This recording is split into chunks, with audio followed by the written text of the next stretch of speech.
Hello viewers, antenna and microwave engineering की video lecture series for diploma courses में आपका स्वागत है। आज हम एंटेना बेसिक्स के बारे में बात करेंगे। ये सेकेंड मॉड्यूल का फर्स्ट लेक्चर है। Myself doctor Namika Jain, lecturer electronics and telecommunication engineering, SB polytechnic college, Bhopal. Course objective of this lecture is to know about fundamentals of antenna. Then learning outcome will be to understand basic concepts of antenna and various parameters, defining antenna's characteristics. जब भी हमें कोई thought, कोई idea या कोई doubt communicate करना है, तब हमें कम्युनिकेशन सिस्टम की जरूरत पड़ेगी। कम्युनिकेशन सिस्टम में हमारे पास एक ट्रांसमीटर होगा और एक रिसीवर होगा, और ट्रांसमीटर और रिसीवर के बीच में एक चैनल होगी या एक ट्रांसमिशन मीडिया होगा जिसके थ्रू हम सिग्नल को ट्रांसमिट करेंगे। ये जो चैनल होता है या ट्रांसमिशन मीडिया होता है, ये अलग अलग हो सकते हैं। एटमॉस्फेयर हो सकता है, जैसा कि यहाँ पर है, कोएक्सियल केबल हो सकती है, फाइबर ऑप्टिक केबल हो सकती है, वेवगाइड हो सकती है। इसका मतलब ये हुआ कि चैनल हमारे पास में या जो ट्रांसमिशन मीडिया है, ये या तो वायरलेस होगा, यहाँ कोई वायर नहीं है, या फिर इन दोनों के बीच में कोई वायर कनेक्शन होगा ट्रांसमीटर और रिसीवर के बीच में। तो हमारे पास में जो कम्युनिकेशन सिस्टम है वो दो तरीके के होंगे।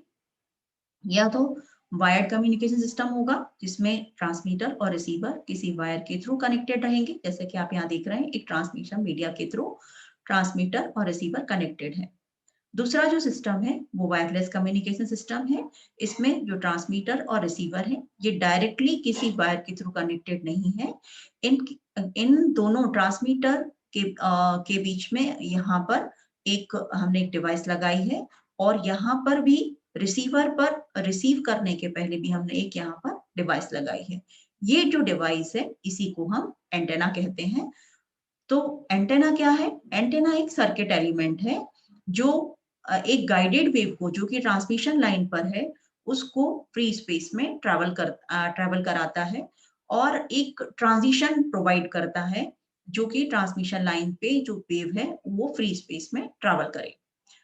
इसको कैसे बना सकते हैं? नॉर्मली अगर यदि आपके पास में कोई ट्रांसमिशन लाइन है जिसकी लेंथ λ/4 है, यदि ये ओपन सर्किटेड ट्रांसमिशन लाइन है, यदि ये लोड एंड पर ओपन सर्किटेड है, तो इस ट्रांसमिशन लाइन से रेडिएशन शुरू हो जाता है। नॉर्मली जब ये ओपन सर्किटेड ट्रांसमिशन लाइन होती है तो इससे रेडिएशन कम होता है, जैसे कि आप यहाँ पर देख रहे हैं, रेडिएशन हो रहा है लेकिन कम है।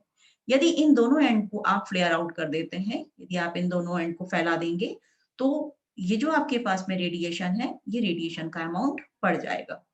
यदि हम इसको फैला के पूरा 90 डिग्री पर बेंड कर देते हैं, तो ये जो रेडिएशन होता है ये हमको मैक्सिमम मिलेगा। तो जो ट्रांसमीटर है, ट्रांसमीटर और इसके स्पेस के बीच में रेडिएशन करने के लिए ये एक ट्रांजिशनल स्ट्रक्चर है। ये जो एंटेना है, अब ये जो एलिमेंट, जो आपको ये स्ट्रक्चर दिख रहा है, ये एक एंटेना स्ट्रक्चर है। जैसे कि आप यहाँ देख सकते हो, इस एंटेना स्ट्रक्चर में यहाँ पर हमारा ये सोर्स कनेक्टेड है। जब हम इस सोर्स को कनेक्ट करेंगे तो इन दोनों एंड के बीच में हमें इलेक्ट्रिक फील्ड मिलेगा। इलेक्ट्रिक फील्ड हमारा वेरिएबल इलेक्ट्रिक फील्ड है। इस वेरिएबल इलेक्ट्रिक फील्ड और ये जो एंटेना जो कंडक्टर का बना हुआ, इसके कारण यहाँ पर मैग्नेटिक फील्ड प्रोड्यूस होगा। ये मैग्नेटिक फील्ड और इलेक्ट्रिक फील्ड के इंटरेक्शन के कारण अगेन हमें एक इलेक्ट्रिक फील्ड मिलेगा, और ये जो एनर्जी है इस तरीके से इलेक्ट्रिक फील्ड और मैग्नेटिक फील्ड के बीच में इंटरेक्ट होती जाएगी और वेव प्रोपोगेट हो जाएगी। जैसे कि हमने सबसे पहला लेक्चर जो फर्स्ट मॉड्यूल का था, electromagnetic energy properties, electromagnetic wave properties, उसमें हमने आपको ये काफी अच्छे से एक्सप्लेन किया हुआ है, आप वहां रेफर कर सकते हैं। अब एक्चुअली जो एंटेना है, इस एंटेना का सोल फंक्शन है रेडिएशन। तो रेडिएशन किस तरीके से होता है? जैसे कि आपने देखा लास्ट स्लाइड में, यहाँ पर हमारे पास में ट्रांसमिशन लाइन है और इस ट्रांसमिशन लाइन के दोनों एंड को हमने फ्लेयर आउट कर दिया है। यहाँ पर हमने एक सोर्स लगाया हुआ है। तो जो सोर्स है ये अल्टरनेटिंग सोर्स है। तो जो इलेक्ट्रिक फील्ड लाइंस है वो हमें अल्टरनेटिंग फील्ड मिल रहा है यहाँ पर, ये डाउनवर्ड डायरेक्शन में, अपवर्ड डायरेक्शन में, डाउनवर्ड डायरेक्शन में, अपवर्ड डायरेक्शन में। जब हम इन दोनों एंड को फ्लेयर आउट करते हैं तो ये जो इलेक्ट्रिक फील्ड लाइंस हैं, ये इस कंडक्टर के थ्रू फ्लो करते हुए आगे बढ़ती चली जाएंगी, और यहाँ जो पर्टिकुलर ये जो आपको स्पेस दिख रहा है, दिस इज फ्री स्पेस। तो यहाँ पर इनका जो एरिया होगा ये बढ़ता चला जाएगा। जब ये एरिया बढ़ता चला जाएगा तो अल्टीमेटली यहाँ पर ये वेव के फॉर्म में आपकी ये जो एनर्जी है ये वेव के फॉर्म में प्रोपोगेट होगी, रेडिएट होगी। यहाँ ये जो आपके पास में स्ट्रक्चर है, जब हम इसको पूरी फुली फ्लेयर आउट कर देंगे, मतलब 90 डिग्री पर बेंड कर देंगे, तब हमें ये स्ट्रक्चर मिल जाएगा। ये जो आपको ऑरेंज कलर की लाइंस दिख रही हैं, ये एंटेना कंडक्टर है और ये आपकी ट्रांसमिशन लाइन है। तो जो ट्रांसमिशन लाइन है ये आपकी यहाँ से लेकर यहाँ तक का स्ट्रक्चर, ये इधर से हमने शो किया हुआ है। और ये जो आपके पास में ये दोनों लाइन दिख रही हैं, ये वाले एंड है जिनको हमने फ्लेयर आउट करके 90 डिग्री पर बेंड कर दिया है।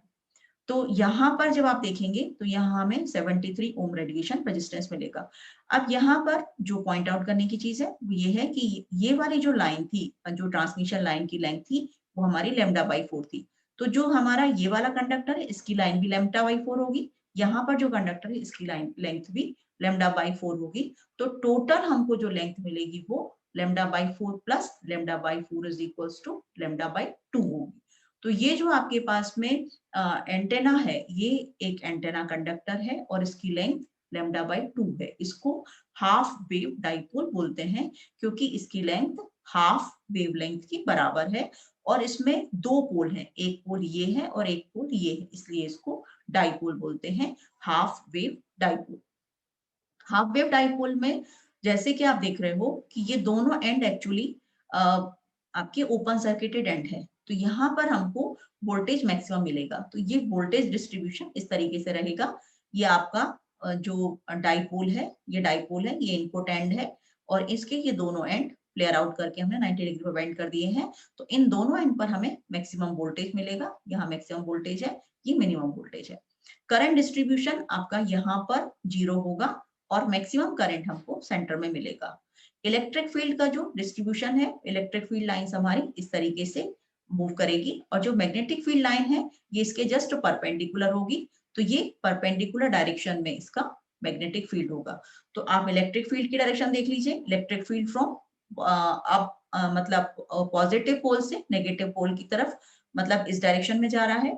मैग्नेटिक फील्ड जो है वो इसके जस्ट परपेंडिकुलर, जैसे आपको ये सर्कुलर दिख रहा है, वो इसका डिस्ट्रीब्यूशन है। तो इस तरीके से इसमें फील्ड डिस्ट्रीब्यूशन होगा किसी भी हाफ वेव डाइपोल में जिसको हमने ट्रांसमिशन लाइन से बनाया हुआ है। अब ये जो ट्रांसमिशन लाइन है एक्चुअली जैसे हमने आपको बताया कि एंटेना का सोल फंक्शन है रेडिएशन, मतलब जो भी आपकी एनर्जी है उसको रेडिएट करना, ये एंटेना का सोल फंक्शन है। तो जो एंटेना है उसमें हमको अलग अलग तरीके के फील्ड पैटर्न मिलते हैं, मतलब जो रेडिएशन है वो रेडिएशन का जो कैरेक्टरिस्टिक है या जो नेचर है वो भी अलग अलग जगह पर अलग अलग होगा। तो यदि आपके पास में ये जो ट्रांसमीटर है, ये ट्रांसमिशन लाइन है जिसके थ्रू हमने एंटेना कनेक्ट किया हुआ है, एंटेना को हमने फ्लेयर आउट किया, तो यहाँ पर जो एंटेना के पास वाला रीजन है इसको बोलते हैं हम नियर फील्ड। और जो आपका यही जब रेडिएशन आपका आगे बढ़ता चला जा रहा है, वेव प्रोपोगेट कर रही है आगे, तो जब ये थोड़ी डिस्टेंस इसकी ज्यादा हो जाएगी मतलब एंटेना से, तब इसको हम फार फील्ड बोलते हैं। तो नियर फील्ड में जैसे कि आप देख रहे हैं कि जो आपका वेव है वो स्फेरिकल वेव फ्रंट बनेगा और जब आप फार फील्ड में जाएंगे तो ये प्लेन वेव फ्रंट बनेगा इसमें। तो जो आपके पास में पावर रेडिएट हो रही है एंटेना से, उसमें हमारे पास में दो रीजन मिलेंगे, नियर फील्ड रीजन और फार फील्ड रीजन। तो जो नियर फील्ड रीजन होता है, इस नियर फील्ड रीजन में आप देखिएगा कि ये जो एंटेना है यहाँ पर ये कंडक्टर है, मतलब इलेक्ट्रिक फील्ड और मैग्नेटिक फील्ड हमको साइमल्टेनियसली मिल रहे हैं। तो यहाँ इसका जो नेचर है रेडिएशन का, ये रिएक्टिव नेचर रहेगा। और जब ये थोड़ा और आगे बढ़ेगा तब इसमें यहाँ पर रेडिएशन शुरू हो गया है, लेकिन यहाँ जो शुरुआत वाला जो रीजन है ये नियर फील्ड रीजन रिएक्टिव इसमें नेचर होगा। ये रेडिएट तो कर रहा है लेकिन साथ में आपका यहाँ पर जो इंडक्शन फील्ड है, जो मैग्नेटिक फील्ड के कारण इस पे इफेक्ट आ रहा है, उसके कारण यहाँ पर हमें इंडक्टिव फील्ड के कारण यहाँ पर इंडक्शन फील्ड के कारण यहाँ रेडिएटिंग, मतलब इसको आप रिएक्टिव नियर फील्ड बोलेंगे। यहाँ पर रेडिएशन प्रीडोमिनेंट नहीं होता है, जो आपका इंडक्टिव फील्ड होता है ये प्रीडोमिनेंट होता है। जैसे जैसे हम आगे बढ़ते चले जाते हैं तब जो इंडक्टिव फील्ड है उसका असर कम होता चला जाएगा और रेडिएटिंग फील्ड आपका प्रीडोमिनेंट होगा। तो जो आपका यहाँ आप देखिएगा कि जो आपका ये डाइपोल है इस डाइपोल के पास वाला जो रीजन है ये रिएक्टिव नियर फील्ड है, इसके आगे वाला जो रीजन है ये रेडिएटिंग नियर फील्ड है, लेकिन ये उतना डोमिनेंट नहीं है। यहाँ फिर फार फील्ड में आप जाएंगे, जैसे जैसे आप डिस्टेंस बढ़ती जाएंगे वैसे वैसा यहाँ पर आपका जो रेडिएशन है वो प्रीडोमिनेंट होगा। तो नॉर्मली जब भी हम एंटेना का फीड पैटर्न लेंगे तो हम ये फार फील्ड वाला पैटर्न लेते हैं, यहाँ पर जो रेडिएशन हो रहा है हम उसी को लेते हैं। अब ये जो रेडिएशन पैटर्न होता है किसी भी एंटेना के से जो रेडिएशन पैटर्न हो रहा है वो एक्चुअली एक 3 डायमेंशनल डायग्रामेटिकल प्रेजेंटेशन है। मतलब जो एंटेना है, जो एंटेना के कारण एनर्जी रेडिएट हो रही है स्पेस में, वो एक्चुअली किस तरीके से प्रेजेंट हो रही है और वो किस मतलब उसका जो डायरेक्शन है, जैसे मान लीजिए ये पर्टिकुलर आपका एंटेना है, इस एंटेना का ये रेडिएशन पैटर्न है, तो ये आपको 3 डायमेंशनल व्यू में इस तरह से दिख रहा है। यहाँ पर इस 3 डायमेंशनल व्यू में इसको रिप्रेजेंट करने के लिए हम स्फेरिकल कोऑर्डिनेट यूज करते हैं। नॉर्मली आप लोग एक्स वाई जेड जो आपके रेक्टेंगुलर कोऑर्डिनेट्स हैं उनसे आप फेमिलियर हैं, लेकिन यहाँ पर जब हम एंटेना की बात करेंगे तब हम स्फेरिकल कोऑर्डिनेट यूज करेंगे। तो स्फेरिकल कोऑर्डिनेट में आपकी, जैसे आप यहाँ देख लीजिएगा, नॉर्मली ये आपको एक्स वाई जेड ये आपकी 3 डायमेंशनल पिक्चर है। जब हम स्फेरिकल कोऑर्डिनेट यूज करते हैं तो ये आर, थीटा और फाई, तो तीनों आपके यहाँ पर मतलब कोऑर्डिनेट सिस्टम दिखाए हैं। ये आपका नॉर्मली प्लेन है, ये आपका सिलेंड्रिकल कोऑर्डिनेट सिस्टम है जिसमें हम आर, थीटा और जेड से रिप्रेजेंट करते हैं, और ये आपका स्फेरिकल कोऑर्डिनेट सिस्टम है जिसमें ये डिस्टेंस जो है ये आर है, ये जो एंगल है ये थीटा एंगल है इस पर्टिकुलर पॉइंट का, और यहाँ पर जो आपको दिख रहा है ये स्ट्रक्चर स्फीयर है। ठीक है, तो यहाँ स्फीयर पे आपका जो एंगल बन रहा है ये जेड डायरेक्शन से जो एंगल है वो थीटा है, और जो इस प्लेन में जो एंगल बन रहा है ये फाई एंगल है। तो हमें जब भी हम रेडिएशन पैटर्न की बात करेंगे तो रेडिएशन पैटर्न में जो भी आपका पैटर्न है वो पैटर्न आपका 3 डायमेंशनल पैटर्न होगा। अब इसको आप जब रिप्रेजेंट करते हैं तो ये आपका 3 डायमेंशनल पैटर्न दिख रहा है, लेकिन यहाँ जो आपको पैटर्न दिख रहे हैं ये दोनों 2 डायमेंशनल पैटर्न है। ये 2 डायमेंशनल पैटर्न आपको दिख रहा है और ये इसका 3 डायमेंशनल व्यू है। तो 3 डायमेंशन में पैटर्न में आपको व्यू इस तरीके का मिलेगा। इसी को जब आप सामने से देखेंगे पैटर्न को तो आपको जो व्यू होगा वो इस तरीके से मिलेगा। अगर आप इसका टॉप व्यू ले रहे हैं तो टॉप व्यू में आपको ये एजीम्यूथ पैटर्न मिलेगा। मतलब ये फ्रंट व्यू है, ये वाला आपका टॉप व्यू है, मतलब ये टॉप व्यू है, यहां से आप देख रहे हैं कि ये फ्रंट व्यू है, और ये आपका 3 डायमेंशनल व्यू है। तो जो रेडिएशन है नॉर्मली इसको हम 3 डायमेंशन में प्रोवाइड करते हैं, मतलब 3D प्रेजेंटेशन इसका करेंगे, और इसमें हमारे पास में अलग अलग तरीके के पैटर्न्स होंगे। मतलब यदि आप इलेक्ट्रिक फील्ड या मैग्नेटिक फील्ड को प्लॉट कर रहे हो तो उसको हम फील्ड पैटर्न बोलते हैं। यदि हम उससे रेडिएट होने वाली एनर्जी को एज अ मतलब पावर के फॉर्म में, यदि जो एनर्जी है उसको पावर के फॉर्म में लेकर अगर हम पावर को प्लॉट करते हैं तो उसको हम पावर पैटर्न बोलते हैं। तो जो फील्ड पैटर्न होते हैं वो लॉगरिथमिक स्केल पर हम प्लॉट करेंगे, और जो पावर पैटर्न होते हैं उनको हम वो भी लॉगरिथमिक स्केल पर प्लॉट होंगे या डीवी स्केल पर प्लॉट होंगे। जैसे आप यहाँ देख सकते हो ये आपके रेडिएशन पैटर्न है। रेडिएशन पैटर्न में ये आपको दिख रहा है ये आपका फील्ड पैटर्न है, और ये जो आपका पैटर्न है ये पावर पैटर्न है। इसमें आप अंतर कैसे करेंगे?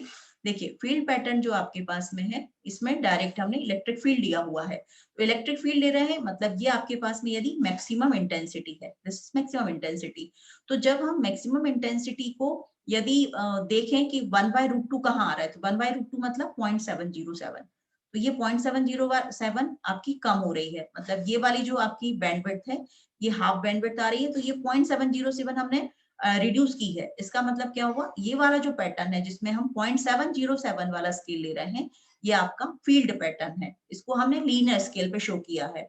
दूसरा वाला पावर पैटर्न है। पावर पैटर्न में हम क्या करते हैं, नॉर्मली जो हाफ पावर बैंडविड्थ होती है उसको हाफ कर देते हैं, मतलब वो वाले फ्रीक्वेंसी के पॉइंट्स लेंगे जिनमें पावर हाफ हो जाएगी। तो यहाँ 0.5 हमने लिया हुआ है, तो मैक्सिमम से रिड्यूस होकर जो पावर हाफ हो गई है वहां पर हमने हाफ पावर बैंडविड्थ को लिया हुआ है, तो इसको हम पावर पैटर्न बोलेंगे। तो इलेक्ट्रिक फील्ड का जो पैटर्न होता है उसको हम फील्ड पैटर्न बोलते हैं, और जो हमने पावर फील्ड का डिस्ट्रीब्यूशन लिया हुआ है उसको हम पावर पैटर्न बोलते हैं। इन दोनों को ही हम थीटा और फाई के रेफरेंस में निकालते हैं। तो जो आपके एंगल हैं, मतलब फार फील्ड में ही ले रहे हैं हम, स्पेशल एंगल्स कौन से होंगे आपके, थीटा और फाई, मतलब, और जब आप नियर फील्ड में लेंगे तो आपको फाई और थीटा के साथ साथ रेडियल डिस्टेंस को भी कंसीडर करना पड़ेगा। तो हमारे पास में जो रेडिएशन पैटर्न है वो हमारे पास दो तरीके के होंगे, फील्ड पैटर्न और पावर पैटर्न। अगर यहाँ भी आप देखिएगा, अगर आप इलेक्ट्रिक फील्ड ले रहे हैं तो इलेक्ट्रिक फील्ड पैटर्न बनेगा, और अगर आपने मैग्नेटिक फील्ड इंटेंसिटी ली है तो मैग्नेटिक फील्ड पैटर्न बनेगा। अब ये आपके कुछ टाइप्स ऑफ रेडिएशन पैटर्न है, अलग अलग तरीके के एंटेना जब हम लेते हैं तो उनसे हमें अलग अलग तरीके के रेडिएशन पैटर्न मिलेंगे। पहला वाला होता है ओमनी डायरेक्शनल पैटर्न, ये बहुत इंपॉर्टेंट पैटर्न है। एक्चुअली क्या होता है, जो भी आपका एंटेना है, इस पर्टिकुलर एंटेना में जो पैटर्न होता है एक्चुअली वो डॉगनट शेप का होगा, जैसे ये आप यहाँ देख रहे हो। जो आप, जैसे आप कोई बॉल लीजिएगा और उसको ऊपर से ऐसे सेंटर से लेके उसको प्रेस कर दीजिएगा, तो जो आपका पैटर्न बनेगा ये डॉगनट शेप का पैटर्न है। ये आपका नॉर्मली ओमनी डायरेक्शनल पैटर्न कहलाता है, इसको हम बोलते हैं। और ये आपका 3D व्यू है। अब इसी व्यू को यदि आप फ्रंट से देखेंगे, मतलब अगर आप इसको 2 डायमेंशनल व्यू में देखेंगे, तो 2 डायमेंशनल व्यू में ये 8 का पैटर्न बनेगा। ठीक है, इस तरीके से ये 8 पैटर्न बन रहा है। तो ये 2 डायमेंशनल व्यू में है और ये 3 डायमेंशनल व्यू में इस तरीके का है। दूसरा होता है pencil beam pattern. Pencil beam में क्या होता है, जो बीम होती है वो बहुत शार्प होगी, इस तरीके का पैटर्न। तो ये आपकी पेंसिल बीम पैटर्न है, इसमें शार्प बीम होगी, इसकी विड्थ काफी कम होगी, लेकिन बहुत शार्प है ये बीम, मतलब काफी दूर तक इसका आप रेडिएशन देख सकते हो।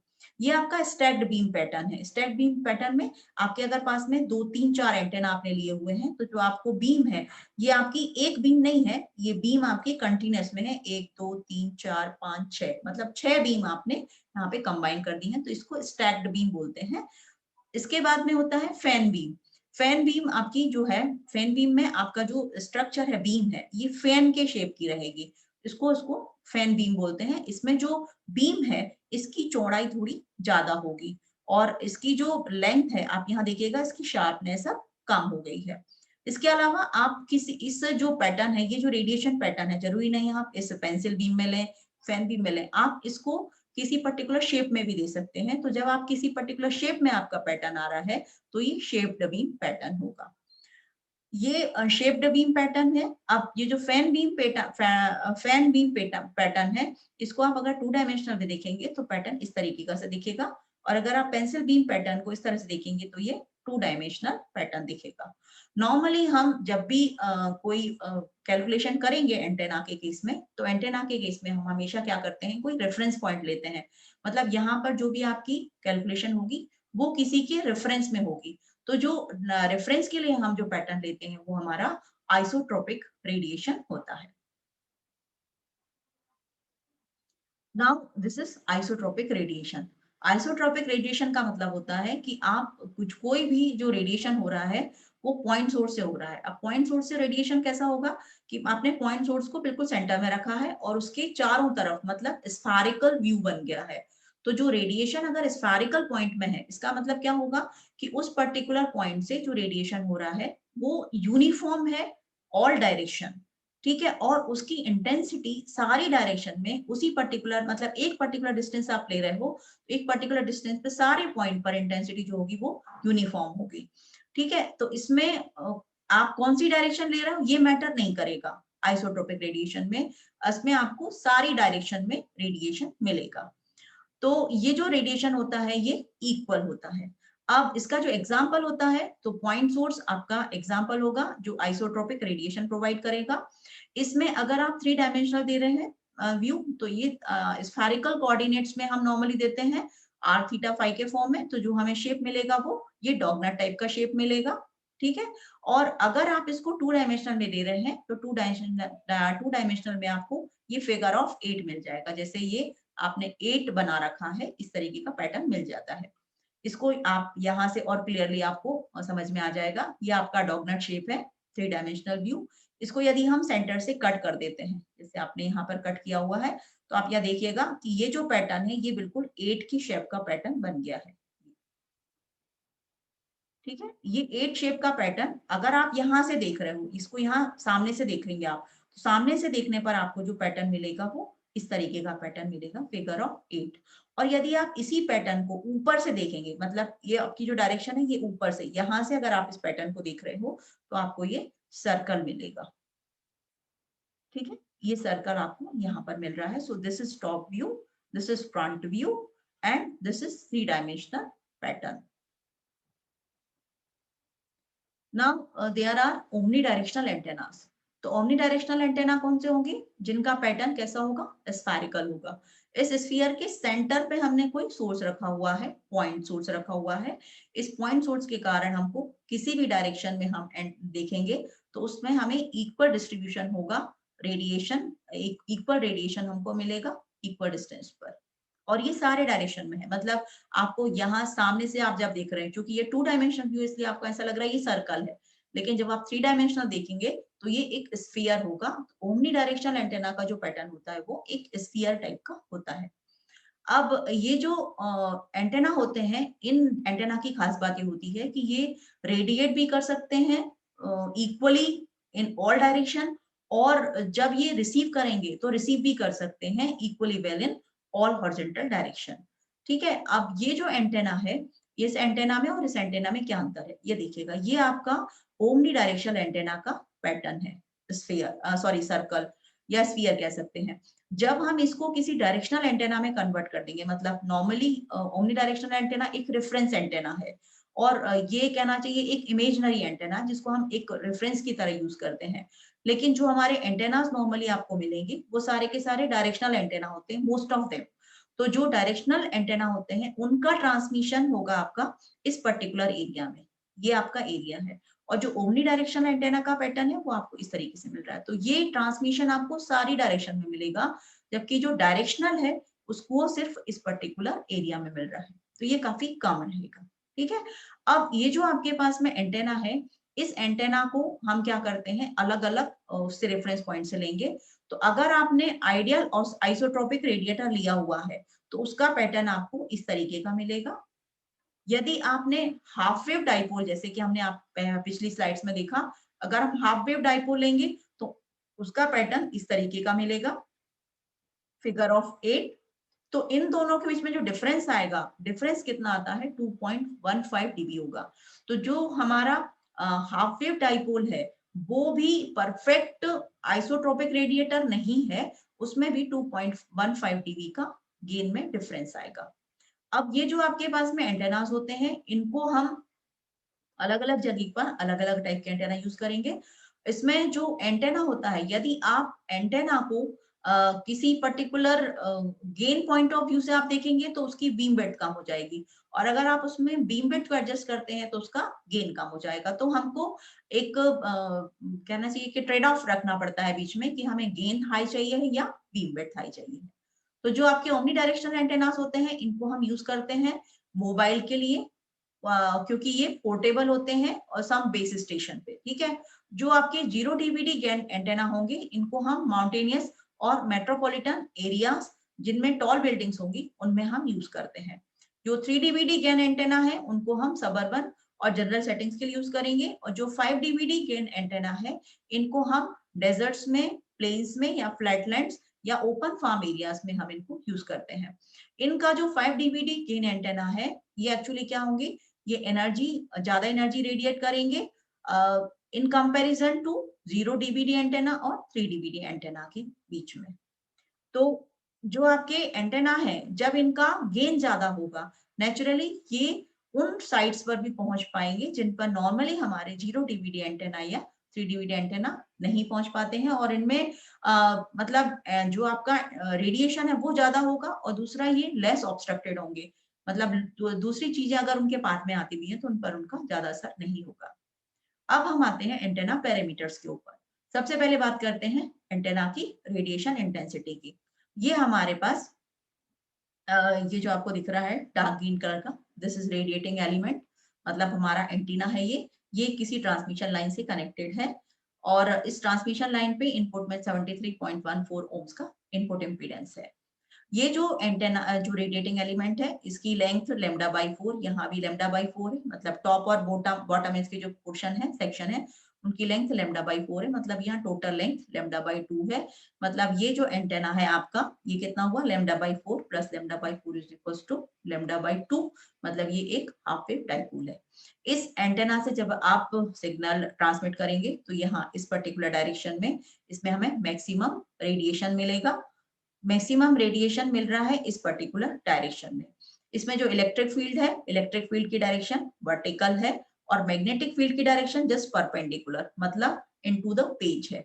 ठीक है, तो जो रेडिएशन इंटेंसिटी होती है, रेडिएशन इंटेंसिटी को हम बोलते हैं, जो पावर रेडिएट हो रही है इस पर्टिकुलर एंटेना से, जो पावर रेडिएट हो रही है, इसको पर यूनिट सॉलिड एंगल में हमको मेजर करना है। तो जो पर यूनिट सॉलिड एंगल में आपकी जो भी रेडिएशन हो रहा है उसको हम रेडिएशन इंटेंसिटी बोलते हैं। अब रेडिएशन इंटेंसिटी को अगर आप थोड़े सिंप्लीफाइड वे में देखना चाहें तो U इक्वल्स होता है R² इनटू W रेडिएशन। तो जो W रेडिएशन है ये एक्चुअली पावर डेंसिटी है जो रेडिएट हो रही है, और जो R है ये रेडियल डिस्टेंस है। और तो रेडिएशन इंटेंसिटी हमारी रेडियल डिस्टेंस पर और जो पावर डेंसिटी रेडिएट हो रही है इन दोनों के ऊपर डिपेंड करेगी। इसकी यूनिट स्टेरेडियन होती है, स्टेरेडियन या रेडियन स्क्वायर आप इसको बोल सकते हैं। अब इनमें क्या अंतर है, नॉर्मली यहाँ हमने जो एक टर्म ली है ये है सॉलिड एंगल। सॉलिड एंगल और प्लेन एंगल में थोड़ा डिफरेंस होता है, यहाँ आप देख सकते हैं डिफरेंस।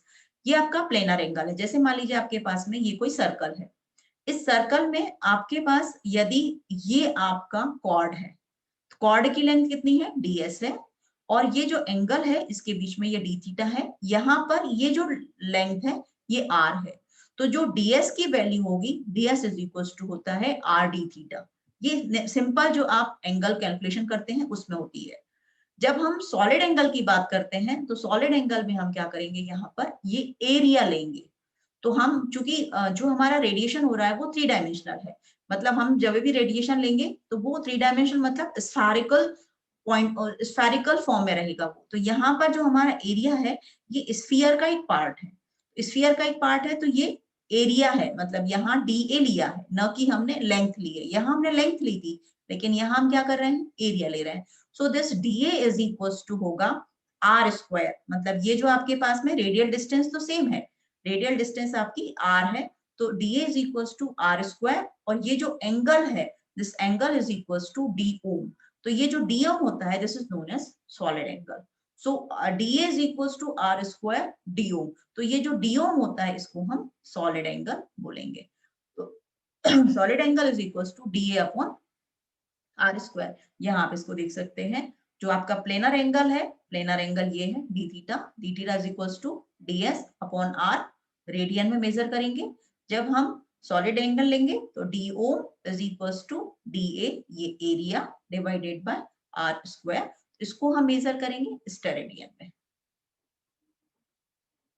इसके बाद आता है एंटेना पैरामीटर्स में रेडिएशन रेजिस्टेंस। चूंकि हम एंटेना से नॉर्मली जो काम करा रहे हैं वो रेडिएशन है, इसलिए सारी टर्म्स उसी से रिलेटेड रहेगी।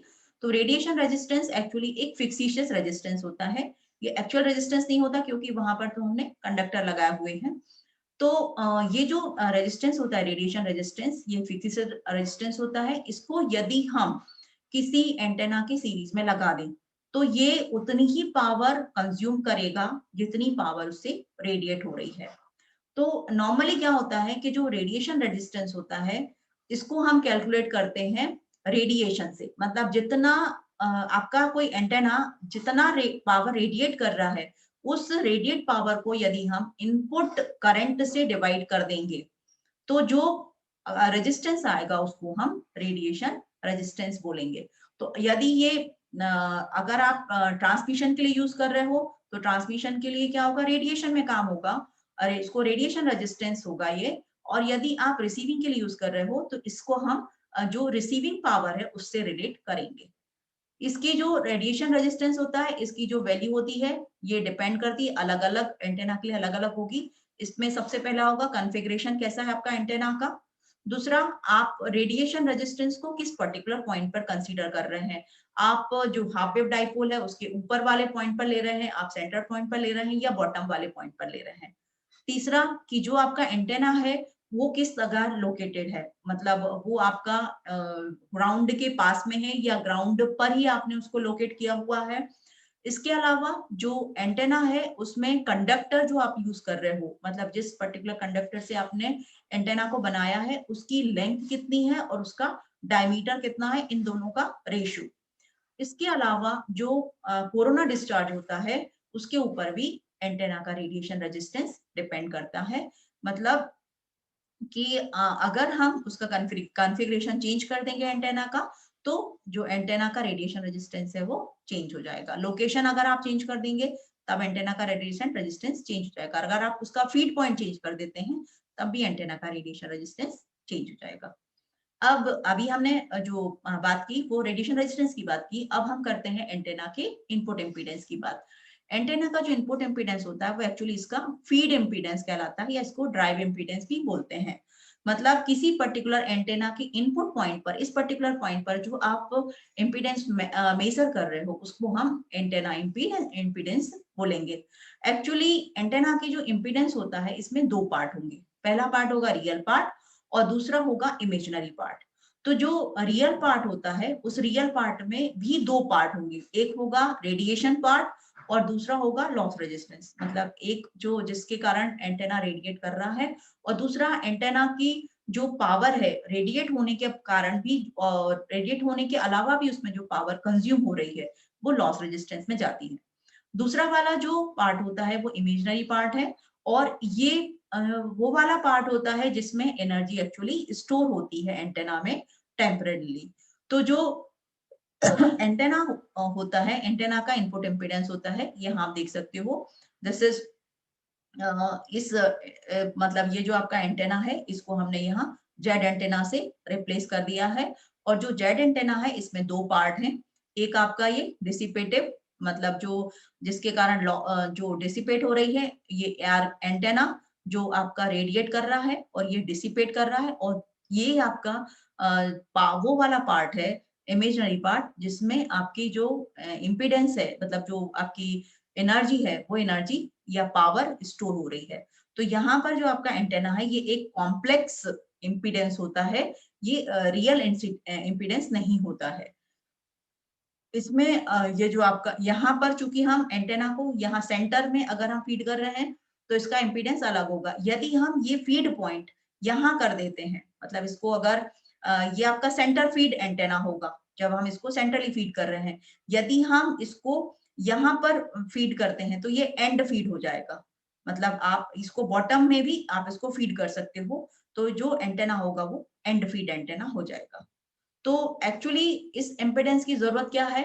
तो ये जो इम्पीडेंस होता है, इनपुट इम्पीडेंस, ये बहुत जरूरी होता है क्योंकि जैसे आप पढ़ चुके होंगे कि जो मैक्सिमम पावर ट्रांसफर थ्योरम होती है, उस मैक्सिमम पावर ट्रांसफर थ्योरम में क्या होता है कि आपकी जो पावर है वो मैक्सिमम ट्रांसफर कब होगी? जब जो लोड इम्पीडेंस है और जो इनपुट इम्पीडेंस है वो आपके बराबर होंगे।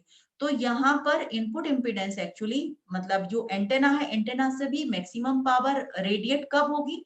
जब जो इम्पीडेंस है वो जो एंटेना का इम्पीडेंस है और जो जिस जगह वो लोड इम्पीडेंस है, लोड इम्पीडेंस मतलब फ्री स्पेस का इम्पीडेंस है, अगर ये दोनों मैच करेंगे तभी मैक्सिमम पावर आप ट्रांसफर कर पाएंगे। दूसरा, यदि आप उस एंटेना को अगर रिसीविंग के लिए आप यूज कर रहे हो, तो यदि आपका जो फ्री स्पेस का इम्पीडेंस है यदि वो एंटेना के इम्पीडेंस से मैच कर पाएगा तब आप मैक्सिमम एनर्जी उससे रिसीव कर पाएंगे। तो जो एंटेना है उस एंटेना में मैक्सिमम पावर ट्रांसफर के लिए या मैक्सिमम पावर रिसीविंग के लिए हमको एंटेना इनपुट इम्पीडेंस बहुत इंपॉर्टेंट पैरामीटर है। तो जैसे आप देखिएगा यहाँ पर power is fed to an antenna through a transmission line. तो एंटेना का जो हमें इम्पीडेंस मिलेगा वो एक कॉम्प्लेक्स इम्पीडेंस मिलेगा। So R antenna is equal to R antenna plus j X antenna, मतलब ये आपका इमेजिनरी पार्ट और ये रियल पार्ट होगा। और जो आपका रियल पार्ट है, इस रियल पार्ट के भी दो पार्ट होंगे। मतलब एक आपका रेडिएशन पार्ट जिसके थ्रू रेडिएशन हो रहा है, और एक डिसिपेटिव पार्ट जिसके थ्रू डिसिपेशन हो रहा है। मतलब इसमें एनर्जी आपकी डिसिपेट हो रही है एंटेना में, क्योंकि इसको भी हमें ऑन करना पड़ेगा। अब ये होता है इम्पीडेंस मैचिंग। इम्पीडेंस मैचिंग जैसे कि पहले बताया मैंने कि जब भी आपको मैक्सिमम पावर ट्रांसफर करनी है या मैक्सिमम पावर रिसीव करनी है, तब आपका जो इनपुट इम्पीडेंस है सर्किट का और जो लोड इम्पीडेंस है वो मैच करने चाहिए। तो इसलिए यहाँ पर इम्पीडेंस मैचिंग की हम बात करेंगे। क्योंकि एंटेना क्या है, एक रेजोनेंट डिवाइस है। मतलब रेजोनेंट डिवाइस का मतलब होता है कि एक पर्टिकुलर जो फ्रीक्वेंसी बैंड है उसी पर मैक्सिमम पावर हमको इसमें से मिलेगी। तो यहाँ से भी अगर आपके पास में उस पर्टिकुलर फ्रीक्वेंसी पर भी अगर आप सिग्नल को ट्रांसमिट कर रहे हो या रिसीव कर रहे हो, तब आपको जो इम्पीडेंस होता है एंटेना का इम्पीडेंस, उसको आपको मैच करना पड़ेगा। तो इसमें क्या होता है, जो लोड आ रहा है, लोड एक्चुअली यहाँ पर डायरेक्ट नहीं दिख रहा। जैसे आप ये देखिएगा कि जो आपका एंटेना है, एंटेना में जो पावर रेडिएट हो रही है वो हो रही है फ्री स्पेस में। तो फ्री स्पेस में अगर पावर ट्रांसमिट हो रही है, मतलब जो लोड इम्पीडेंस होगा वो हम लेंगे फ्री स्पेस का, और एंटेना का इम्पीडेंस, यदि एंटेना का इम्पीडेंस फ्री स्पेस के इम्पीडेंस से मैच कर जाएगा तो पावर मैक्सिमम रेडिएट होगी। इसके बाद आता है एंटेना पैरामीटर्स में डायरेक्टिविटी। तो जो डायरेक्टिविटी होती है वो एंटेना की it is equal to the ratio of the maximum power density to its average value over sphere as observed in the far field of an antenna. तो जो आपके पास में डी आपको दिख रही है, D is represented by directivity. तो ये डायरेक्टिविटी होती है, ये मैक्सिमम पावर होगी। जब भी आपको लेनी है तो मैक्सिमम पावर डेंसिटी लेंगे आप, maximum power density divided by average. Average, और इसको हमने पहले लिया था रेडिएशन इंटेंसिटी की टर्म में। तो maximum radiation intensity divided by average radiation intensity is the directivity. तो जो आपकी यहाँ पर हम मैक्सिमम ले रहे हैं जो इंटेंसिटी, वो लेंगे हम उस पर्टिकुलर एंटेना की जिसकी हमें इंटेंसिटी मेजर करनी है। और जो एवरेज इंटेंसिटी हम लेते हैं वो एवरेज इंटेंसिटी हम लेते हैं किसी आइसोट्रोपिक एंटेना की या रेफरेंस एंटेना की। अब इसमें जब रेशो लेंगे तो नेचुरली हमको क्या करना पड़ेगा कि पावर सेम रखनी पड़ेगी। कि यदि आपका जो एंटेना है जिसकी आपको मेजर करनी है उससे आप उतनी ही पावर रेडिएट कर रहे हो, और जो आपका आइसोट्रोप रेडिएटर है उससे भी आप उतनी ही पावर रेडिएट कर रहे हो, तो इन दोनों के बीच का जो रेशियो होगा उसको हम डायरेक्टिविटी बोलेंगे। तो ratio of maximum radiation intensity of the subject antenna to the radiation intensity of an isotropic और reference antenna providing this term, that is the radiating the same total power is called as directivity. अब जिस particular antenna की हम performance major करते हैं, मतलब जिस antenna को हम माप रहे हैं, जिसकी पावर या जिसका गेन या जिसकी इफिशिएंसी हमको मापनी है, उसको हम हमेशा सब्जेक्ट एंटेना बोलेंगे। अब जो रेडिएटेड पावर होती है वो पावर होगी function of angular position theta और radial distance from the circuit. मतलब इसमें आर, थीटा और फाई तीनों ही टर्म आपके आएंगे। तो जो डायरेक्टिविटी है, डायरेक्टिविटी मतलब maximum radiation intensity of the subject antenna divided by radiation intensity of an isotropic antenna. तो आप इनमें से कोई भी एक डेफिनेशन ले सकते हो, या तो ऊपर वाली मतलब ये वाली D is equals to D maximum, या फिर ratio of maximum radiation intensity of the subject antenna to the radiation intensity of isotropic और रेफरेंस एंटेना। और आप चाहें तो ये वाली टर्म भी लिख सकते हो, maximum radiation intensity of subject antenna to radiation intensity of an isotropic antenna is known as the directivity. So this is the maximum radiation intensity. मतलब इस चीज को आपको हमेशा ध्यान रखना पड़ेगा कि ये मैक्सिमम रेडिएशन इंटेंसिटी होगी उस पर्टिकुलर एंटेना की, और इसको हम मतलब मेजर करेंगे with respect to isotropic antenna के। अब ये जो आइसोट्रोपिक एंटेना है इसमें क्या खास बात है, तो ये जब आप मेजर करते हो तो जो आइसोट्रोपिक एंटेना रहता है इसमें कोई लॉस नहीं होता, ये जीरो लॉस के साथ होता है। इसलिए यहाँ पर हम मैक्सिमम ले रहे हैं और यहाँ पर हम आइसोट्रोपिक ले रहे हैं, कि इन दोनों के बीच में जो डिफरेंस होगा उसको हम डायरेक्टिविटी बोलेंगे। तो ये आपके पास में ये आपका आइसोट्रोपिक पैटर्न है और ये आपकी यहाँ पर डायरेक्टिविटी है। तो जो डायरेक्टिविटी है और गेन है इन दोनों में डिफरेंस है, ये दोनों एक ही चीज नहीं है। ये आइसोट्रोपिक रेडिएशन एंटेना का पैटर्न है और ये डायरेक्टिविटी का पैटर्न है। आप यहाँ देखिएगा इन दोनों में डिफरेंस है। सो जो आपकी डी है इसके लिए हम दो यूनिट यूज करेंगे, या तो हम इसको डीवीआई में रिप्रेजेंट करेंगे या फिर हम डीबीटी में गाएंगे। मतलब जब आप इसको मेजर करोगे और इसको आप डिस्प्ले करने वाले हो तो आपको डीवीआई मतलब आपकी डायरेक्टिविटी डीवीआई या डायरेक्टिविटी डीवीडी। तो जब आपने किसी आइसोट्रोपिक एंटेना को यहाँ रेफरेंस एंटेना लिया हुआ है, तब जो आपकी डी होगी उसको आप डीवीआई लेंगे यूनिट, और यदि यहाँ पर आपका जो आइसोट्रोपिक एंटेना है वो अगर हाफ वेव डाइपोल है, तब उस केस में ये जो आपका डी होगा, दिस इज विथ इसकी यूनिट होगी DBD. Now what is antenna gain? जब भी आप कोई भी डिवाइस यूज करोगे तो उस पर्टिकुलर डिवाइस में क्या होगा कि गेन हम कैसे डिफाइन करते हैं, that is output by input. ठीक है, तो यहाँ पर जो भी आपके पास में गेन एंटेना है, एंटेना में हम क्या कर रहे हैं, रेडिएशन कर रहे हैं। तो गेन, एंटेना का गेन आप किस तरह से करेंगे, ratio of radiation intensity in a given direction, और इसको हम रेफरेंस किससे लेंगे, to the radiation intensity that would be obtained if the power accepted by the antenna were radiated isotropically naturally। कि आपको क्या करना है, एक पर्टिकुलर एंटेना की एक पर्टिकुलर डायरेक्शन में इंटेंसिटी लेनी है और उसको आइसोट्रोपिक से आपको उसको डिवाइड करना है। तो जो आपका रेशियो आएगा वो आपका गेन होगा, और इसको मेजर करेंगे हम डीवी में। अब जब भी आप गेन की बात करोगे तो यहाँ पर एक टर्म आएगी, उसको बोलेंगे हम एनएल। ये जो एनएल आपको दिख रही है, ईटा एल, ये आपकी एंटेना की इफिशियंसी होती है। तो एंटेना की इफिशियंसी के कारण जो गेन होता है उस गेन में चेंज आता है। मतलब आपका जो गेन होगा, गेन और डायरेक्टिविटी बराबर नहीं होगी। अगर ये जो आपकी एंटेना की इफिशियंसी कितनी है, इसके कारण यहाँ पर गेन आपका कम हो जाएगा, क्योंकि नॉर्मली जितना हम इनपुट दे रहे हैं पावर, उतना ही हमको आउटपुट में पावर नहीं मिलता है, क्योंकि यहाँ पर भी लॉस होंगे, कुछ पावर हमारी कंज्यूम हो जाएगी सर्किट को, मतलब जो आपका जो एंटेना है, एंटेना से पावर रेडिएट करने में कुछ हमारा लॉस अमाउंट भी जाता है। इसलिए यहाँ पर जो गेन होता है, गेन और डायरेक्टिविटी अलग अलग होते हैं। तो ये आपका आइसोट्रोपिक एंटेना है और ये आपके पास में हाई गेन एंटेना है। इन दोनों के बीच में जब आप रेशियो लेंगे, so this is known as gain.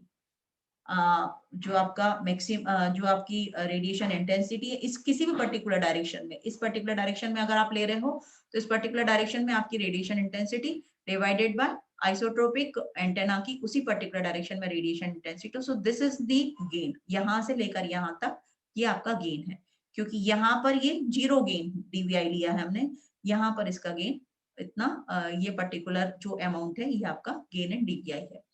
अब जो इफिशियंसी होती है, इफिशियंसी वो आपकी होती है रेडिएशन इफिशियंसी, जो कि हम एंटेना की बात कर रहे हैं। तो एंटेना में अगर आपने पावर पीटी सप्लाई की हुई है, तो जो आउटपुट पावर है आपकी, इन दोनों का ratio, output power divided by transmitted power is known as आपकी रेडिएशन इफिशियंसी। तो जो गेन होगा, गेन हमने जैसे चूंकि थीटा और फाई के रेफरेंस में ले रहे हैं हम, जो आपके स्फेरिकल कोऑर्डिनेट्स हैं, तो G theta phi is equals to NL into D theta phi. तो जो मैक्सिमम गेन होगा G0 is equals to NL into D0। तो मैक्सिमम रेडिएट डायरेक्टिविटी और मैक्सिमम गेन आपकी इस तरीके से आपके मतलब डिफाइन होंगे। अब एंटेना इफिशियंसी मतलब output power divided by input power. तो जो एंटेना है, एंटेना से जो हम पावर आउटपुट मिल रही है वो हमारी रेडिएटेड पावर है। तो हम जो हमारी जो भी इफिशियंसी होगी, antenna efficiency, this is equals to P radiate, मतलब radiated power divided by total power जिसको हम एंटेना को फीड कर रहे हैं। तो एंटेना को हम सिर्फ रेडिएटेड पावर फीड नहीं कर रहे हैं, हम उसमें कुछ रेडिएट पावर के साथ कुछ डिसिपेटिव पावर भी रेडिएट कर रहे हैं। तो ये this is the output power, this is the input power. Input power is equals to P radiated plus P dissipated. अब ये जो पी डिसिपेटेड और पी रेडिएटेड है, these are related with resistance. तो P radiated is equals to, जैसे यहाँ लिखा हुआ है, half I zero square R radiate, तो ये आर रेडिएट आ गया। और P dissipated is equals to half I zero square R dissipate, तो ये R radiate plus R dissipate. ये जो डिसिपेशन है, एक्चुअली ये जो कि एंटेना है वो, उसमें हमने कंडक्टर लगाए हुए हैं, और वो जो कंडक्टर होते हैं they are not perfect conductor. तो उनमें जो भी उनका जो रेजिस्टेंस होगा उसके अकॉर्डिंग यहाँ पर ओमिक लॉस होते हैं। इनको हम डिसिपेटिव जो लॉस होता है इसको हम बोलते हैं। तो जो आपकी एफिशिएंसी होगी, this efficiency is equals to R radiated divided by R radiate plus R dissipated. तो जो आपका ये रियल पार्ट है, हम एंटेना एफिशिएंसी में क्या करें, रियल पार्ट ले रहे हैं। आर रेडिएशन ये भी रियल पार्ट है, और रेडिएटेड प्लस डिसिपेटेड ये भी रियल पार्ट है। तो रेडिएटेड पार्ट में हमने एफिशिएंसी में रेडिएशन एफिशिएंसी जब हम लेते हैं तो P radiated one total input power, इसको आप इस तरीके से लिख सकते हो, output power divided by input power. Output power is actually radiate power, so यहाँ रेडिएट पावर आ जाएगा, और इनपुट पावर में रेडिएट पावर प्लस जो आपके लॉसेस हैं वो आ जाएंगे। तो आप यहाँ पर वो फॉर्मूला भी वहां पर आप लिख सकते हो वहां पे। अब ये आपकी अपर्चर इफिशियंसी है, ये थोड़ा सा अलग टर्म है। एपर्चर का मतलब होता है कि जो एंटेना का एरिया है जिससे वो रेडिएट कर रहा है।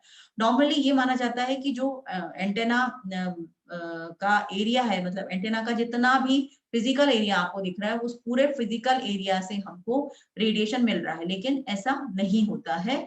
उस पूरा जो एरिया होता है एंटेना का वो रेडिएट नहीं करता है। तो एपर्चर एफिशिएंसी एक्चुअली रेशियो होता है उस इफेक्टिव रेडिएटिंग एरिया का to the physical area of the aperture. जिस एरिया से एंटेना रेडिएट कर रहा है और जो टोटल एरिया है, इन दोनों का जो रेशियो होगा उसको हम एपर्चर इफिशिएंसी बोलते हैं। So E is equals to A effective divided by AP। और यहाँ जो आपका OA है, ये आपका सॉलिड एंगल है जिसके थ्रू हमने सिग्नल को ट्रांसमिट किया हुआ है।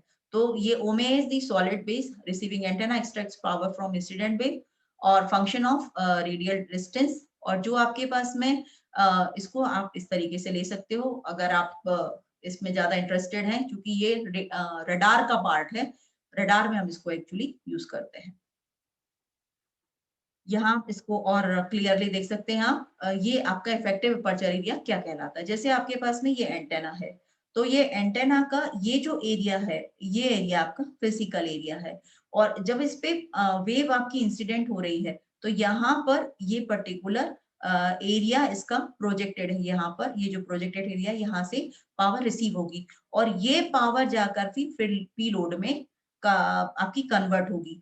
तो यहाँ जो हमको मिलेगी पावर, ये आपकी आउटपुट पावर है, ठीक है। और यहाँ से जो आपको पावर आ रही है, ये आपकी पावर इनपुट पावर है। तो इफेक्टिव एरिया मतलब जो पावर रिसीव हुई है वो डिवाइडेड बाय जो पावर उस पर्टिकुलर वेव में है। इस वेव में जितनी पावर है वो सारी की सारी हमारा एंटेना कैप्चर करे जरूरी नहीं है। तो अगर वो कितनी पावर कैप्चर कर रहा है, जो पर्टिकुलर वेव वहां पर अवेलेबल है उसमें से, उसको हम इफेक्टिव एरिया बोलेंगे। This is the beam area. Antenna parameters में बीम एरिया मतलब जो आपकी बीम है, वो पर्टिकुलर बीम कितना एरिया कैप्चर कर रही है, उसको हम बीम एरिया बोलते हैं। तो इस बीम एरिया को भी हम सॉलिड एंगल में लेंगे, क्योंकि हमने आपको जैसे बताया कि रेडिएशन जो एंटेना का होता है वो 3 डायमेंशनल होता है। तो 3 डायमेंशनल होगा मतलब जो आपकी बीम बन रही है ये भी 3 डायमेंशनल है। वैसे हमें ये दिख रही है 2 डायमेंशनल, लेकिन होती है 3 डायमेंशनल है। तो जो आपके पास में ये जो बीम है, ये कितना एरिया कैप्चर कर रही है, उसको हम बीम एरिया बोलते हैं। तो जो भी पर्टिकुलर सॉलिड बीम एंगल होगा, मतलब इस बीम का जो भी सॉलिड एंगल ये बनाएगी, उसको हम बीम एरिया बोलेंगे और इसको हम रिप्रेजेंट करेंगे बाय ओम ए। तो जो रेडिएशन इंटेंसिटी होती है वो पी थीटा पाई हम लेते हैं, और इसको हम क्या करते हैं मैक्सिमम पे लेंगे। और जो मतलब जैसे ये वाली आपकी बीम है, तो इस बीम में इस पर्टिकुलर एरिया में ये क्या कर रही है, मैक्सिमम रेडिएशन इंटेंसिटी मेंटेन करके चल रही है। तो जो पावर रेडिएटेड होगी वो कितनी होगी, पी थीटा फाई इंटू ओम ए। ठीक है। तो ये जो ओम ए होगा, ये ओम ए, ये आपका सॉलिड एंगल है। तो जो बीम एंगल होता है, ये इस पर्टिकुलर पॉइंट, ये हाफ पावर पॉइंट्स है, ये आपका लोब है। इस लोब का ये वाला जो पॉइंट है, ये मैक्सिमम पॉइंट है। इस मैक्सिमम पॉइंट से हाफ एनर्जी आपने कर दी, तो ये हाफ पॉइंट हो गया। इस हाफ पॉइंट का जो एंगल बना है, उसको हम बीम एंगल बोलते हैं। तो beam area is equals to जो आपका D ohm is equal to sine theta D theta D phi, किसी पर्टिकुलर बीम एंगल के लिए जो भी एरिया कवर कर रही है आपकी बीम, उसको बोलते हैं हम मतलब जो आपका रेडिएशन पैटर्न है, उस रेडिएशन पैटर्न में जो बीम है, जो मैक्सिमम उसका जो लोब है, वो जितना एरिया कवर करेगा उसको हम बीम एरिया बोलते हैं। अब ये एंटेना पैरामीटर्स में लोब्स, ये जो आपकी रेडिएशन इंटेंसिटी है, मान लीजिए ये आपका कोई रेडिएशन पैटर्न है। तो इस रेडिएशन पैटर्न में आपको अलग अलग तरीके के शेप मिल रहा है। जैसे आपको ये शेप मिल रहा है, ये शेप मिल रहा है, ये शेप मिल रहा है। तो ये जो आपको शेप मिल रहे हैं अलग, ये जो स्ट्रक्चर आपको दिख रहा है रेडिएशन पैटर्न का, इसको हम लोब कहते हैं। तो रेडिएटेड जो आपका रेडिएट फील्ड है, इस रेडिएट फील्ड का जो मेजर पार्ट होता है, मैक्सिमम जहां पर हमको रेडिएशन मिल रहा है, उसको हम बोलते हैं मेन लोब या मेजर लोब। जो पार्ट है, जैसे ये जो आपका डार्क ग्रे है, ये जो एरिया है, इसको हम बोलेंगे मेन लोब, क्योंकि ये मैक्सिमम रेडिएशन है इस पर्टिकुलर एरिया में। ये जो आपके पास में पीछे वाला पार्ट दिख रहा है आपको, ये थोड़ा लाइट ग्रे है, इसमें भी हमको रेडिएशन मिल रहा है, लेकिन ये मेन जो आपका मेजर रेडिएशन था इससे कम है, तो इसको हम बोलते हैं बैक लोब। ये जस्ट अपोजिट डायरेक्शन में होगा। ये जो आपके ब्लू कलर के लोब्स दिख रहे हैं, इनमें रेडिएशन तो है लेकिन इसकी अमाउंट काफी कम है, और ये मेन लोब की साइड में है, तो इनको हम बोलते हैं साइड लोब्स। तो ये जो एक्चुअली रेडिएशन इंटेंसिटी होती है, रेडिएशन इंटेंसिटी हमारी उस पर्टिकुलर डायरेक्शन में होगी जिस पर्टिकुलर में डायरेक्शन में हमको मेजर रेडिएशन मिल रहा है। तो ये आपका मेजर रेडिएशन एरिया है, इसलिए इसको हम मेन लोब बोलेंगे। अब ये इनका क्या फायदा है? नॉर्मली जो आपकी रेडिएशन इंटेंसिटी होती है वो डिफाइन होती है इस पर्टिकुलर मेन लोब के कारण, और बाकी ये जो साइड लोब हैं और जो बैक लोब हैं, इनके कारण जो साइड लोब से इनके कारण इंटरफेरेंस आता है सिग्नल में, ट्रांसमिशन या रिसेप्शन दोनों के टाइम पे, और जो बैक लोब होता है इसके कारण पावर डिसिपेशन होता है, मतलब आपकी जो पावर होती है वो कम होती है। तो इसके कारण तो जो बैक लोब है, इसके कारण तो टोटल एनर्जी वेस्ट होगी, तो इसका कोई मतलब नहीं है, ये जितना कम हो उतना अच्छा। अब आता है बीम विड्थ। बीम विड्थ एक इंपॉर्टेंट पैरामीटर है, क्योंकि ये क्या करती है कि आपका जो रेडिएशन है वो कितने एरिया को कवर करेगा उसके ऊपर डिपेंड करेगी। तो ये एक्चुअली बीम विड्थ मतलब एक अपर्चर एंगल होता है, तो इसकी जो यूनिट होगी वो रेडियन या डिग्री होगी। तो यहाँ पर आप जो भी मेजर कर रहे हो बीम विड्थ, वो आपकी बीम विड्थ होती है अपर्चर एंगल जिसमें आपकी पावर जो है वो रेडिएट हो रही है मैक्सिमम, मतलब पीक पावर जो रेडिएट हो रही है जिस पर्टिकुलर एंगल पर, उसको हम बीम विड्थ बोलेंगे। अब बीम विड्थ में नॉर्मली क्या होता है कि दो अलग अलग टाइप की टर्म्स होती हैं। पहली वाली टर्म्स होती है हाफ पावर बीम विड्थ। तो ये देखिएगा आप यहाँ पर, यहाँ ये आपको जो डार्क ब्लैक कलर का दिख रहा है एरिया, ये आपकी मेजर लोब है या मेन लोब है, और ये मेन लोब की इस पर्टिकुलर जो वन वाला जो आपको सर्कल दिख रहा है, ये एक्चुअली सर्कल का पार्ट है। तो यहाँ जो वन दिख रहा है ये मैक्सिमम पावर है। ये मैक्सिमम पावर जो है, इस मैक्सिमम पावर को हमने मतलब जो आपकी रेडिएशन इंटेंसिटी है ये यहाँ पर मैक्सिमम है, और इस पर्टिकुलर डायरेक्शन में हमको मैक्सिमम मिल रहा है। अब इस पर्टिकुलर इंटेंसिटी को यदि आपने हाफ कर दिया, मतलब यहाँ पर जब आप देखेंगे तो this is equals to half.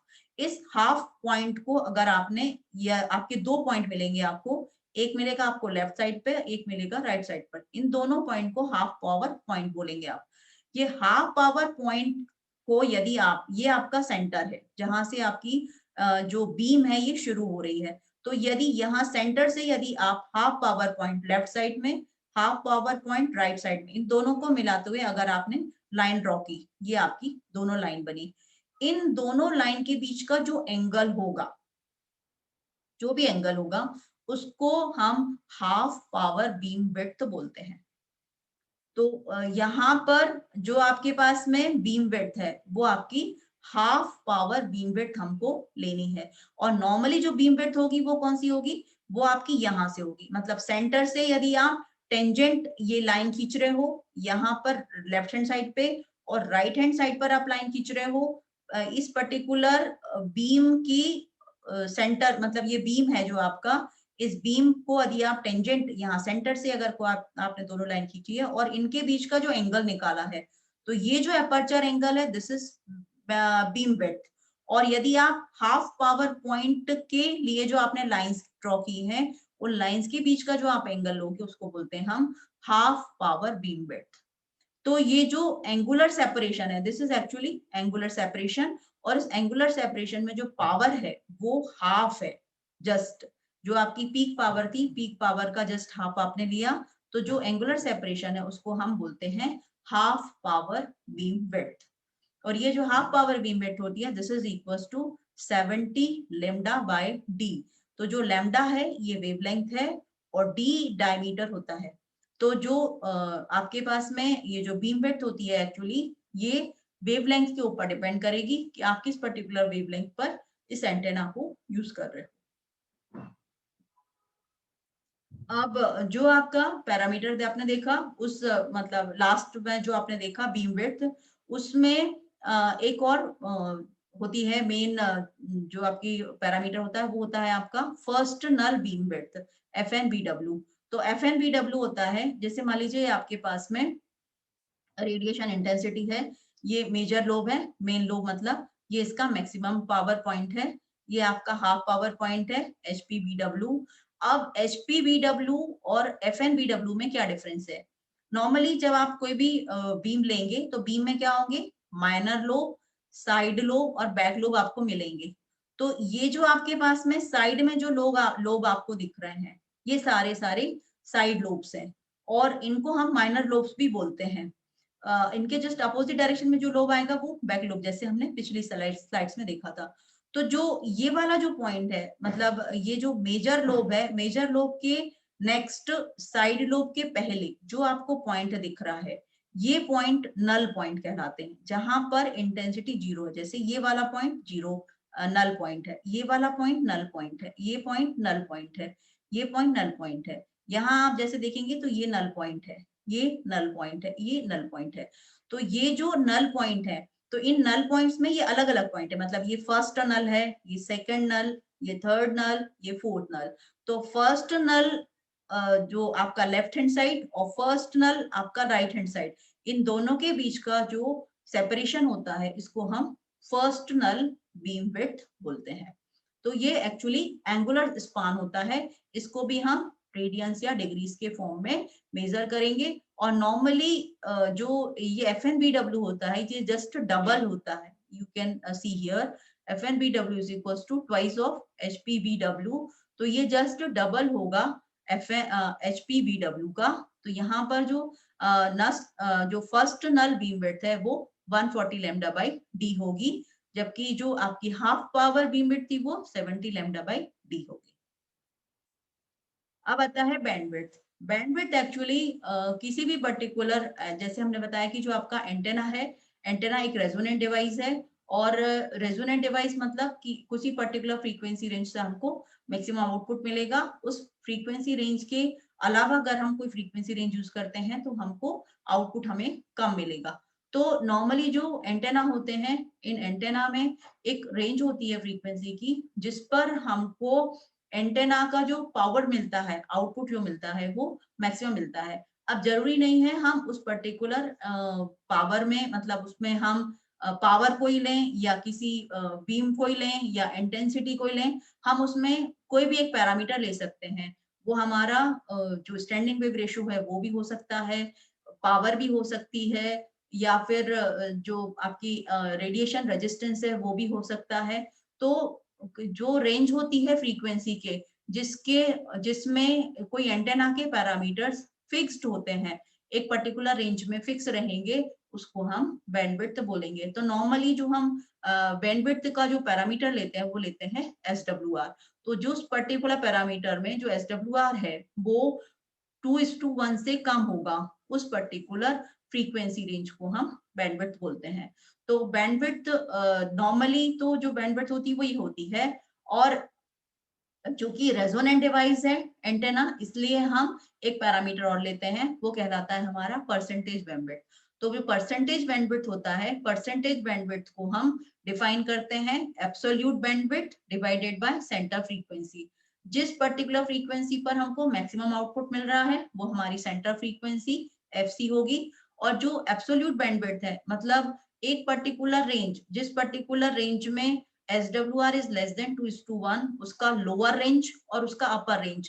तो हायर फ्रीक्वेंसी रेंज FH और लोअर फ्रीक्वेंसी रेंज FL, इन दोनों के बीच का जो डिफरेंस होता है this is known as absolute bandwidth. So absolute bandwidth divided by central frequency is known as percentage bandwidth. तो इस परसेंटेज बैंडविड्थ नॉर्मली जब भी हम कोई एंटेना यूज करेंगे तो हम चाहते हैं कि हमारा जो एंटेना हो वो मैक्सिमम फ्रीक्वेंसी रेंज तक आउटपुट ट्रांसमिट करे या आउटपुट रिसीव जो सिग्नल है उसको रिसीव करे. तो जो बैंडविड्थ है उसको हम अलग अलग तरीके से इंक्रीज कर सकते हैं. पहला तो होता है कि आप जो आपका एंटेना है उसमें आप थिकर वायर को यूज करें. मतलब उसको आप किसी केज से रिप्लेस कर दीजिएगा. मतलब जो वायर है वो पतला होने के बजाय अगर मोटा होगा तो बैंडविड्थ बढ़ेगी. दूसरा होगा कि जो एंटेना होते हैं उनमें हम टैपरिंग यूज करें. टैपरिंग का मतलब होता है कि जो एंटेना है मतलब वो बेस पर थोड़ा चौड़ा हो और जब आप ऊपर जाएं तो उसकी जो थिकनेस है वो कम होती चली जानी, मतलब वो स्लिम होता चला जाना चाहिए, तो उसको हम बोलते हैं टैपरिंग. तो इसके अलावा जो आपके एंटेना होते हैं उन एंटेना में जरूरी नहीं कि हम एक ही एलिमेंट यूज करें. मतलब जैसे हमने λ/2 यूज किया, इसके बजाय हम एक एंटेना के साथ साथ मल्टीपल एंटेना यूज करें एक ही असेंबली में, तो उसको हम तब भी हम बैंडविड्थ को बढ़ा सकते हैं. और जो आपका एंटेना है उस एंटेना में हम कई बार टॉप लोडिंग यूज कर लेते हैं. कई बार जैसे आप देखते हैं कि आपके पास में जो एंटेनास होते हैं, जो ट्रांसमीटर्स होते हैं, उनकी आप लेंथ वेरी कर सकते हो, so you can adjust the bandwidth. अब ये आता है एंटेना का पोलराइजेशन. जैसे कि हमने फर्स्ट मॉड्यूल की फर्स्ट स्लाइड जो इलेक्ट्रोमैग्नेटिक वेव कैरेक्टरिस्टिक्स देखी थी, उसमें हम पोलराइजेशन डिफाइन कर चुके हैं. सिमिलरली यहाँ पर भी वही डेफिनेशन है. तो जो एंटेना का पोलराइजेशन होता है वो एक्चुअली इलेक्ट्रिक फील्ड का ओरिएंटेशन होगा इलेक्ट्रोमैग्नेटिक वेव में. तो जो पोलराइजेशन होता है इलेक्ट्रिक फील्ड का ओरिएंटेशन होगा, ये अलग अलग तरीके का होगा. लीनियर पोलराइजेशन होगा, सर्कुलर पोलराइजेशन होगा, हॉरिजॉन्टल पोलराइजेशन होगा या वर्टिकल पोलराइजेशन होगा. तो जो लीनियर पोलराइजेशन होता है उसमें जो वेव होगी वो एक ही पर्टिकुलर डायरेक्शन में मेंटेन करेगी. मतलब जो हमारा इलेक्ट्रिक फील्ड होगा वो इसी तरीके से वर्टिकल डायरेक्शन में ही मूव करेगा, वो किसी और डायरेक्शन में मूव नहीं करेगा. तो ये वाला जो पोलराइजेशन होता है इसको नॉर्मली हम डायरेक्टिविटी जो एंटेना की होती है उसको इंप्रूव करने के लिए यूज करते हैं. दूसरा होता है सर्कुलर पोलराइजेशन. सर्कुलर पोलराइजेशन में क्या होगा, जो आपका इलेक्ट्रिक वेक्टर है ये रोटेट करेगा इन सर्कुलर फैशन. ये आपका electric vector right hand side भी मूव कर सकता है और लेफ्ट हैंड साइड भी मूव कर सकता है. तो हमारे पास में दोनों तरीके की पोलराइजेशन होंगी, राइट हैंड सर्कुलर या लेफ्ट हैंड सर्कुलर. ये पोलराइजेशन दोनों होते हैं. इनको हम ये जो पोलराइजेशन होता है इस पोलराइजेशन को हम नॉर्मली सैटेलाइट कम्युनिकेशन में यूज करते हैं, जैसे कि जीपीएस वगैरह में. और इस पोलराइजेशन को यूज करने से क्या होते हैं, जो मल्टीपाथ इफेक्ट होते हैं जिनके कारण सिग्नल में डिस्टॉर्शन आता है वो रिड्यूस हो जाता है. और हॉरिजॉन्टल पोलराइजेशन जो होते हैं, ये हॉरिजॉन्टल पोलराइजेशन में जो सिग्नल जाएगा, जैसे जो आपका लीनियर पोलराइजेशन था, इलेक्ट्रिक वेक्टर हमारा वर्टिकल था, मतलब एक पर्टिकुलर डायरेक्शन में रहेगा, चाहे वो हॉरिजॉन्टल हो चाहे वर्टिकल हो. तो हॉरिजॉन्टल पोलराइजेशन में जो आपका इलेक्ट्रिक वेक्टर होता है वो हॉरिजॉन्टल डायरेक्शन में होगा. और इसमें क्या होता है कि जो अर्थ है, अर्थ से हमको, अर्थ सरफेस से हमको रिफ्लेक्शन भी मिलते जाते हैं. तो इनको हम नॉर्मली जो लो फ्रीक्वेंसी रेंज है 1 गीगाहर्ट्ज से लोअर जो फ्रीक्वेंसी रेंज है उसके लिए हम यूज करते हैं. और नॉर्मली इनका यूज हम टीवी सिग्नल्स को रिसीव करने के लिए यूज करते हैं ताकि हमें better signal to noise ratio मिले. इसके बाद में आता है वर्टिकल पोलराइजेशन. जब आपका जो पोलराइजेशन है मतलब जो आपका इलेक्ट्रिक फील्ड है जो वर्टिकल डायरेक्शन में होगा उसको हम वर्टिकल पोलराइजेशन बोलेंगे. और इनको हम जो वेव है इनको ग्राउंड वेव ट्रांसमिशन के लिए हम वर्टिकल पोलराइजेशन का नॉर्मली यूज करते हैं. क्योंकि इसमें क्या होगा कि जो वर्टिकल पोलराइजेशन है, तो इसलिए जैसे हॉरिजॉन्टल पोलराइजेशन में तो अर्थ से जो रिफ्लेक्शन आए थे अर्थ सरफेस से वो रिसीव हो रहे थे, लेकिन यहाँ पर अर्थ सरफेस से जो जो रिफ्लेक्शंस आएंगे वो इसको अफेक्ट नहीं करेंगे.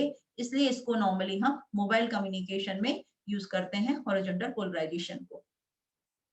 Now this is the summary of this particular lecture कि हमने एंटेना के बारे में देखा. So antenna is a device which converts the required information signal into electromagnetic waves. और इसको हम एरियल भी बोलते हैं बहुत सारी जगह. इसका प्लूरल होता है एंटेना या एंटेनास. तो जो एंटेना होता है एक्चुअली ये एक ट्रांजिशनल स्ट्रक्चर होगा फ्री स्पेस और गाइडिंग स्ट्रक्चर के बीच में. मतलब ट्रांसमिशन लाइन इनपुट पर है तो आउटपुट में फ्री स्पेस होगी, या इनपुट में फ्री स्पेस है तो आउटपुट में ट्रांसमिशन लाइन होगी। जो वायरलेस टेक्नोलॉजी है, नॉर्मली जब भी आपको वायरलेस कम्युनिकेशन आप कर रहे हो तो उसमें आपको एंटेना एक आपका की एलिमेंट है, इसके बिना आपकी वायरलेस ट्रांसमिशन पॉसिबल नहीं है। जो एंटेनास होते हैं ये रेजोनेंट डिवाइसेस होंगे, क्योंकि फ्रीक्वेंसी पर मतलब अगर आपने जो आपकी ट्यूनिंग फ्रीक्वेंसी होगी उस पर हमको मैक्सिमम आउटपुट मिलेगा, फ्रीक्वेंसी चेंज होगी तो आउटपुट में भी असर पड़ेगा। तो ये एंटेनास जो है ये रेजोनेंट डिवाइसेस होते हैं। इन एंटेनास में जो हम यूज करेंगे कंडक्टर, वो मेटालिक होंगे, या तो रॉड के फॉर्म में होंगे या वायर के फॉर्म में होंगे। इन एंटेनास को हम नॉर्मली रिमोट एरियाज में कम्युनिकेशन के लिए यूज करेंगे।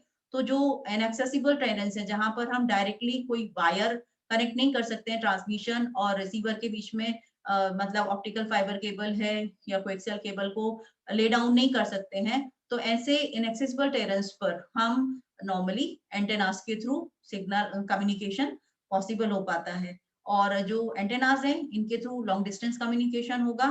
तो एंटेनास हमारे पास में दो तरीके के होंगे।